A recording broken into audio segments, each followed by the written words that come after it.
what that means is that, like, any single man, if left unattended for over half an hour, will just become a teenager.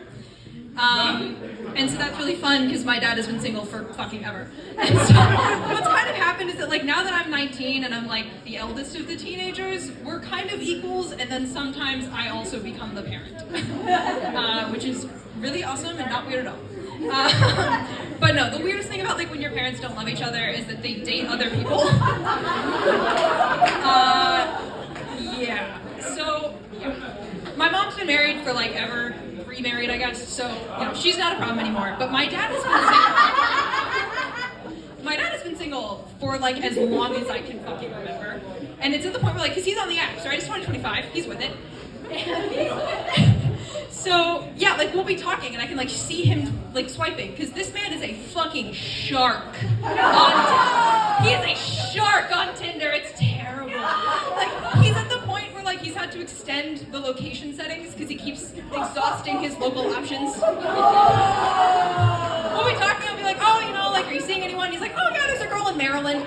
Motherfucker, you live in Utah. What are you talking about? How much air travel is the average woman doing to date a single father from Salt Lake City?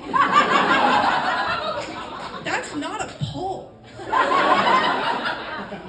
But that doesn't really matter anymore because my dad no longer dates average people. My dad is on Raya.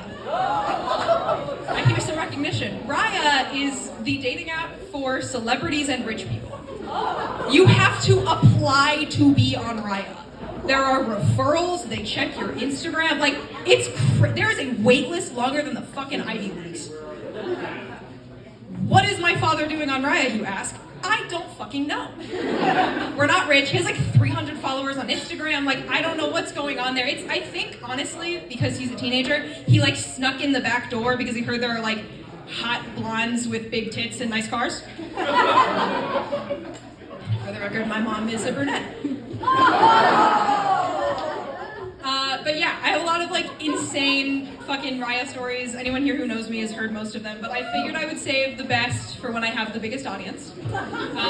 This is also the most recent. This is in October. I'm not over it yet. Because in October, my dad started dating a Real Housewife of Salt Lake City.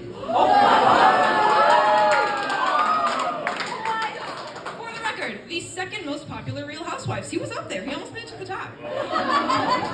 Yeah, so they started dating in October, and I heard about her, like, kind of off and on. But by the time I come home from winter break, it's looking like I'm going to be a Real House stepdaughter. Like, I come home on my first day of winter break. I haven't seen my father in 4 months. I come, oh, I'm so excited to see you. Can't wait to spend. Yes, there's this girl. And he's telling me all about how much he loves her. He's looking at diamonds. I haven't met her yet, but it doesn't matter. All this shit. And so the next morning, I'm making breakfast for the household, and he comes out of his room a mess. No. They did not simply break up. Nay. At 1 o'clock in the morning, her ex-boyfriend broke into her house and proposed, and she said yes! She dumped him, cheated on him, and made a legal arrangement with a home invader in one fucking night! My dad's cooked. He's done. So he's going through it, and then a couple days later, he asked me if he can go and hang out with some friends. And I'm like, all right, you know, don't get into trouble. I know you're going through a lot. Home by curfew. He's like, yes. Because we have rules. I'm a responsible parent. You know, curfew already mentioned it, but there's kind of 3 big ones. Don't bring someone home if I don't know them. No girls in his room. And if you're gonna drink, I'd rather you do it at home just so you're supervised. So he goes out, I go out with my girls, but I come back at like 11:30, reasonable time, and I've got a pint of ice cream and like a copy of 10 Things I Hate About You. I'm gonna support him through the breakup, we're gonna cry through it together, it'll be great.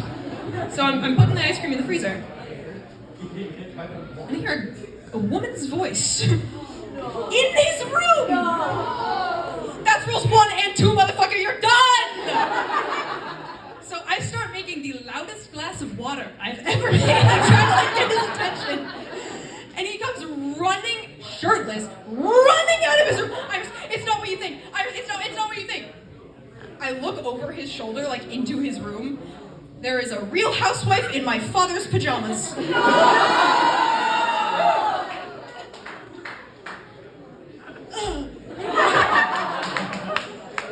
So, long story, yeah, you're grounded.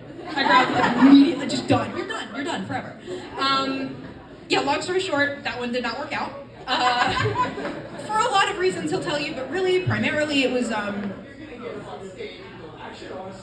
feel bad. Slut shaming is wrong. It's terrible. Guys, it upholds the patriarchy. It's disgusting. Purity culture, awful. I am a fucking feminist. Okay, applauding basic decency, cool. Anyway, I'm a feminist. Fully would not say anything bad about this woman. But she a hoe. And she made me ground my father! Anyway, I signed an NDA because she's a public figure. Cannot tell you anything more. You can't know who she is. But her name is Brittany Bateman. Thank you.